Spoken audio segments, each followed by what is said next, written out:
श्रीमहागणाधिपतये नमः। श्रीमहासरस्वत्यै नमः।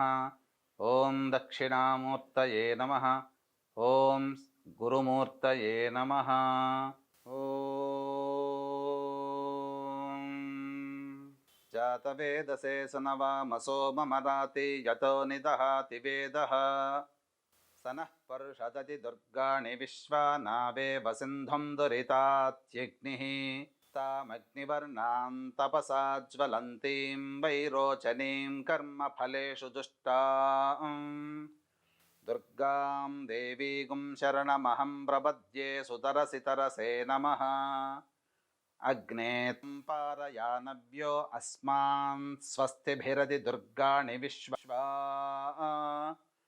पूश्च पृथ्वी बहुला न उर्वी भवातोकायतनयाय शम्योः विश्वानि नो दुर्गः जातवेदस्यन्धन्ननावादरितातिपर्षि अग्ने अत्रिवन्मनसा गृह्णानोऽस्माकं बोध्यविदा तनूनाम् पृतनाजितगुं सहमानमुग्रमग्निगुं हवेम परमात्सधस्तात् सनः पर्षदति दुर्गाणि विश्वाक्षामद्देवो अतिदुरितात्यग्निः प्रज्ञोषिकमीढ्यो अध्वरेषु सनाच्च होता नव्यश्च सत्सि स्वाञ्चाग्ने तनुवं पिप्रयस्वास्मभ्यं च सौभगमायजस्व भिर्जुष्टमयुजो निषिक्तं तवेन्द्रविष्णोरनुसञ्चरेम नाकस्य पृष्ठमभिसंवसानो